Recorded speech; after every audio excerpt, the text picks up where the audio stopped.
if I was given that success that early, maybe I would have fumbled it and not had the long-term success I'm meant to have. Yes. Like one of the big things I look back on is like, yo, I'm so glad I fumbled that. Like, I'm so glad because I definitely wouldn't have been able to handle it. Right. Like I look at like the amount of responsibility I have when I talk to those kids. I wasn't ready those first 3 months when I was still trying to get a gig. So yes, I was like, why aren't these schools? But like, life is having a particular time. I like to tell people, one, everybody has different goals. And then even if you have the same goal, we have different timings.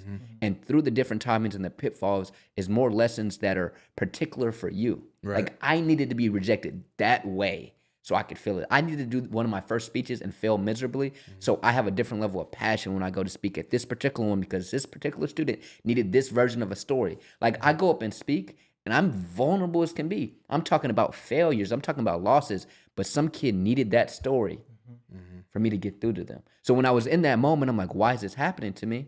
Now I'm like, no, this was for this kid. While putting this together, I wanted to add to this podcast clip and emphasize how if you don't trust the unknown, you'll never get your reason. So we deal with failures all the time, right? And we're like, why is this happening to me? If you don't trust that it's happening for a reason, if you're just like, man, this isn't fair, you are missing out on the purpose and the reason for your struggle. Everything we go through is for a reason. But we can only find out about that reason. We can only provide that purpose if we're willing to sit in that moment of ignorance when we don't know why it's happening and still trust that life is putting us through a process for the future. One of the things I like to say is, if we don't understand the future, who are we to judge the present? So if you don't understand what's going to happen in the future, who are you to say right now isn't beneficial for what you're trying to get in the future? So you have to be able to trust, or even better, what if there's something in the future that you're really going to want to have that you don't even know you want right now that's better than your current desires? So there's something in the future that's so dope, that's like the best thing in the world, but it's only obtainable if you go through what you're going through right now. But what's crazy is that thing in the future is something you don't even like know about. It's not even in your creativity.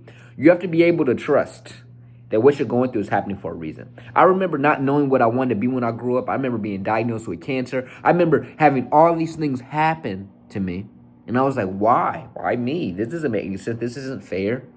Now I share my story and I relate on another level than other speakers across the country can, because I actually went through what I'm trying to help the students with when I travel the country.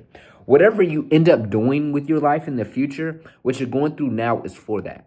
There's somebody you're going to be helping, whether that's a cousin, a friend, a person you don't even know about when you make a post that doesn't even like your picture or your video, but that's impacted. You don't know your purpose in its fullest sense. So you have to trust what you're going through because it's creating it right now.